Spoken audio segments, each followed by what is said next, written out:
जिला मुख्यालय रियासी में भारतीय जनता पार्टी की महत्वपूर्ण संगठनात्मक बैठक को आयोजित किया गया, जिसमें हाल ही में चले हुए विभिन्न कार्यक्रमों और अभियानों की समीक्षा की गई। बैठक की अध्यक्षता जम्मू कश्मीर भारतीय जनता पार्टी के महासचिव गोपाल महाजन ने की। उन्होंने बूथ स्तर पर संगठन को मजबूत करने और जन कल्याणकारी अभियानों को प्रभावी ढंग से जनता तक पहुँचाने पर जोर दिया। भारतीय जनता पार्टी के लाभ संपर्क अभियान और मोबाइल आधारित जनसंपर्क कार्यक्रमों पर भी विस्तृत चर्चा की गई। इस बैठक में विधायक बलदेव राज शर्मा, कुलदीप राज दुबे सहित कई वरिष्ठ नेता उपस्थित रहे। पार्टी का स्टैंड है वही है, और जैसे ही पहली लिस्ट निकली थी जिसमें 42 लोगों के नाम आए थे, तो हम सारे के सारे विधायक 28 के 28 और मतलब आप कह सकते हैं सुनील शर्मा जी हमारे LOP हैं, उनके साथ हम गवर्नर साहब को श्रीनगर में मिले थे। और इसमें एक बहुत लंबी चौड़ी डिटेल जो चर्चा थी उस पर हुई, और चर्चा में जो उस वक्त निकल के आया, आपने पेपरों के माध्यम से देखा भी होगा, वह ये था कि जब ये कॉलेज बनने के बाद इन्होंने फौरी तौर पे मतलब कि इन्होंने अप्लाई कर दिया सेंट्रल पूल से इनको सीटें मिल जाए। सेंट्रल पूल वालों ने वो चिट्ठियाँ आपने अभी पेपर में देखी भी होगी, जो गवर्नर महोदय ने वो मतलब कि छापी हुई हैं। सेंट्रल पूल ने क्या मना कर दिया कि आपके कॉलेज बनने के बाद अभी आप क्वालिफाई नहीं कर रहे, आपके लिए कुछ अब मैंडेट ये है कि आप स्टेट कोटा से ले। मैं आपको बड़ी मतलब सरल भाषा में बता रहा हूँ, स्टेट कोटे में जो हमें मिलती है वो बोपे से मिलती है। तो जो बोपे ने सिलेक्शन की वो इस आधार पे की कि हमारी कम्युनिटी के हिसाब से की। कम्युनिटी में क्या है कि 79% वो दूसरे मत लोग हैं और 21% हम हैं। और उसी में जब है वो सारी बात हुई थी, तो उन्होंने ये कहा फिर गवर्नर महोदय ने कि मैं कोशिश कर रहा हूँ, और जाके मैं नड्डा जी से भी मिला हूँ जो हमारे सेंटर में मंत्री हैं मतलब के हेल्थ के। और इसी तरीके से वो सारी बात बढ़ते बढ़ते आपको आपके माध्यम से मैं कहना चाहता हूँ, पार्टी ने LOP सुनील शर्मा जी की ड्यूटी लगाई थी, जो बार बार बीच में दिल्ली भी जाते रहे। एक गवर्नर साहब के पास भी वो 6 लोगों का वफद लेके गवर्नर साहब से भी मिले, जिसमें मतलब उन्होंने एक विज्ञापन भी दिया। और विज्ञापन में जो उनकी मंशा थी पार्टी की तरफ से वो ये थी कि इसके बीच का कोई रास्ता निकाला जाए, जिससे जो मतलब कि बात हुई है इसमें ब्रेक लगे और आने वाले समय में वो सीधा हो जाए। और मुद्दा किस बात के लिए होगा, श्राइन जो है वो हिंदू हमारे जो है खास तबका जो है वो वैष्णो देवी के लिए चाहता है। जो अब हमारा श्राइन बोर्ड से ये जो निकल के कॉलेज है हमारा, ये मतलब कि हमारी आस्था का प्रतीक है।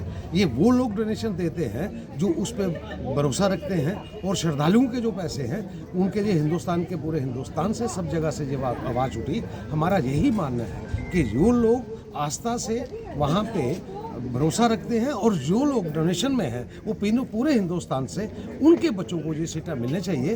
और सरकार कोशिश कर रही है, सेंटर की सरकार, और ये इस बात का संज्ञान जो ले रहा है ये PMO ऑफिस ले रहा है। और हमारे सुनील शर्मा जी मतलब स्टेट की तरफ से BJP की तरफ से इस पर पैनी नज़र रखने के बाद हम भी यही सरकार को आपके माध्यम से मैं कहना चाहता हूँ कि ये बीच का रास्ता कोई निकले। और बीच का रास्ता है क्या, मोटे तौर पर बीच का रास्ता ये है, जो बच्चे क्वालिफाई किए हैं उनको कहीं और आप भेज दीजिए, किसी और कॉलेज में वहाँ भेजती है, और वहाँ से माइग्रेट करके जो हमारी आस्था पे बिलीव करने वाले लोग हैं उनको आप यहाँ पे ले जाइए, यही मुझे लगता है। और इसी के बीच के रास्ते की बात हो रही है। अभी बात सुनी है, सड़कों पे उतरने के लिए ये डेमोक्रेटिक भी है, आप उतर सकते हैं, उसका तरीका है वो करिए आप, उसमें कोई इतराज़ किसी को नहीं है। और करने के साथ साथ ही हमारा आज की डेट में मतलब कि हमारा क्या रोल बनता है, हम सरकार में मोटी तौर से आप बात करें तो हमारा जो रोल बनता है हम उस रोल को निभाएंगे। रही आपने मुख्यमंत्री की बात की, वो इसको पोलराइजेशन कर रहे हैं। किस लिए कर रहे हैं कि उनका घर टूट रहा है, वो सामने नजर आ रही है। घर किस लिए टूट रहा है कि जब आपने देखा मेंबर पार्लियामेंट की इलेक्शन थी, राज्यसभा की थी, तो 7 लोगों ने, उनको 22 मिले, हमें 32 मिले, 10 वोटों का फायदा फर्क था। वो किस लिए था कि लोग वहाँ से मतलब कि उतर चुके हैं, ऊब चुके हैं, इसलिए उनको मुद्दा मिल गया है। मुद्दा इसलिए मिल गया कि पार्टी टूटने वाली है, कगार पे है, पार्टी उनकी ना टूटे, वो हिंदू मुसलमान करने का प्रयत्न कर रहे हैं। और हम भाजपा वाले हिंदू मुसलमान नहीं कर रहे, हमारा तो ये है क्योंकि 20 का रास्ता है। भारतीय जनता पार्टी 24/7 काम करने वाली पार्टी है, संगठन अनुसार काम करने वाली पार्टी है। और पार्टी के हमारे कार्यक्रम लगातार 365 दिन चलते रहते हैं। तो आज भारतीय जनता पार्टी की दृष्टि से मैं रियासी जिला में पहुंचा हूं। एक बहुत ही महत्वपूर्ण संगठनात्मक जो बैठक थी, और आज इस बहुत ही विशेष बैठक में भारतीय जनता पार्टी के हमारे इस जिला के अध्यक्ष मेरे छोटे भाई रोहित दुबे जी मेरे साथ हैं, भारतीय जनता पार्टी के हमारे महामंत्री मेरे साथ हैं, हमारे दोनों विधायक आपने देखा, हमारे बलदेव राज जी, हमारे मंगू शाह जी, कुलदीप दुबे जी जिनको हम कहते हैं, वो भी इस बैठक में रहे। हमारे के चेयरमैन सर साहब के साथ इस बैठक में रहे और लगभग सभी पार्टी के प्रमुख कार्यकर्ता इस बैठक में रहे। तो एक बहुत महत्वपूर्ण बैठक हमारी रही है और हमारा जो संगठनात्मक जो ढांचा है किस प्रकार से पिछले दिनों वो हमारा सारा संगठनात्मक जो ढांचा है वो पिछले दिनों भी हम लोगों ने काम किया, तो बड़ी सारी चीज़ें संगठनात्मक रहती हैं। उसी विषय के लिए आज मैं यहाँ पर आया हूँ और एक बहुत ही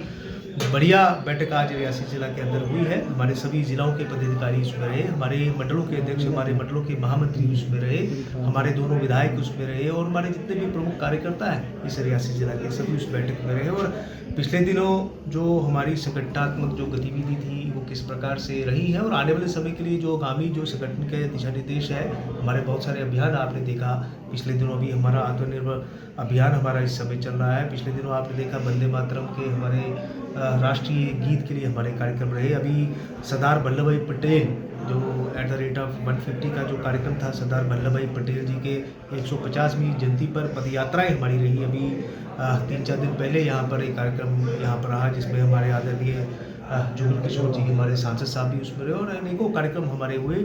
उसी के संदर्भ में आज की ये बैठक यहाँ पर हुई है और आने वाले समय में किस तरह से संगठन की मजबूती के लिए हमारे बूथ स्तर पर जो हमारी कमेटियाँ हैं किस तरह से आने वाले समय के लिए हम लोग इसको और मजबूत करें, उसी के संदर्भ में आज की बैठक हुई। और सर अभी जो पार्टी की दृष्टि से हमारा जो स्टैंड है वो पहले ही क्लियर है। भारतीय जनता पार्टी की दृष्टि से आपने देखा हमारे आदरणीय प्रदेश अध्यक्ष ने भी इस पर बात कही है कि ये आस्था का विषय है और हमारे LOP साहब ने भी आपने देखा हमारी एक पार्टी की तरफ से, तंजीम की तरफ से एक टीम पार्टी ने जो है वो गठित की थी और पिछले दिनों LG साहब को भी उन्होंने अपना ज्ञापन सौंपा और मुझे लगता है सबके संज्ञान में और भारतीय जनता पार्टी अपनी दृष्टि से इस विषय पर काम